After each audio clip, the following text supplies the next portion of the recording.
الرحمن الرحیم۔ سورۃ الاحزاب کی آیت کریمہ میں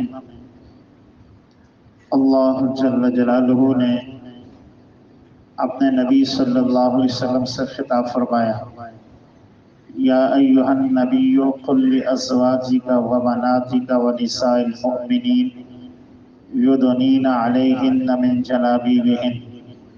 اے نبی، آپ اپنی بیویوں سے، اپنی بیٹیوں سے اور ساری ایمان والی عورتوں سے یہ کہہ دیں، انہیں حکم دیں کہ وہ پردے کا اہتمام کریں۔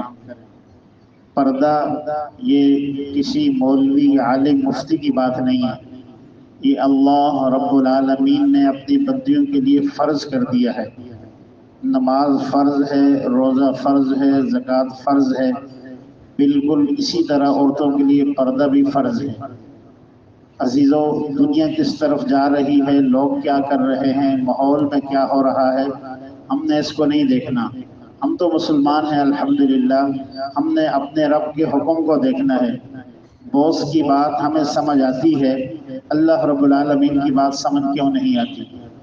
باس کے سامنے یسر یسر کی صدائیں لگتی ہیں، اللہ رب العالمین کا حکم آتا ہے، ہمارا ایمان کیوں نہیں جاگتا؟ عورت کے لیے اللہ رب العالمین نے، ہماری شریعت نے ہر اس مرد سے پردہ فرض کر دیا ہے جس سے بچیوں کا نکاح ہو سکتا ہو۔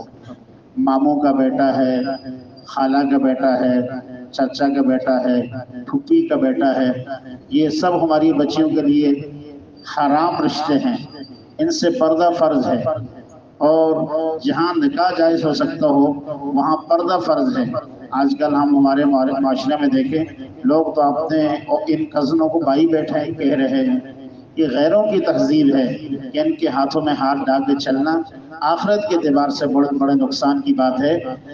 اس لیے ہم رشتہ داری نبھائیں، مگر جہاں ہماری بچیوں کے پردے کا مسئلہ ہو وہاں پردہ داری کا خیال ضرور رکھا جائے۔ اللہ رب العالمین عمل کرنے کی توفیق نصیب فرمائے۔ اللہم آمین۔